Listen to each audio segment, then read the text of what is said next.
Bugün Azərbaycan Kiber Təhlükəsizlik Mərkəzində WorldSkills Azərbaycanla birlikdə təşkil etdiyimiz kiber təhlükəsizlik beynəlxalq yarışına hazırlığın ikinci mərhələsi həyata keçirilir.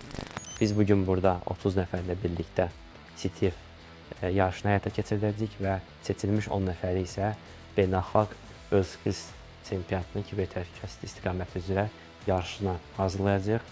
Bu yarış sentyabr ayında Şanxay şəhərində baş tutacaq və bu yarışa qədər isə intensiv hazırlıq Azərbaycan Kiber Təhlükəsizlik Mərkəzinin mentorları və onların hazırlıq keçdiyi platformalar üzərində həyata keçiriləcək.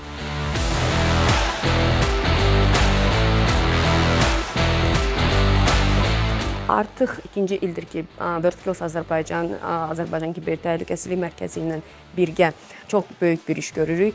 Hal-hazırda biz CTF yarışının ikinci hissəsindəyik və istedadlı uşaqlarımızı seçirik ki, Şanxay 26-da olan WorldSkills böyük bir, nəhəng bir yarışlarda iştirak eləsinlər və Azərbaycanı təmsil eləsinlər. Biz WorldSkills olaraq Peşə Təhsil Dövlət Agentliyi və AKM olaraq birgə uşaqlarımız, gənclərimiz üçün bu şəraiti yaradırıq.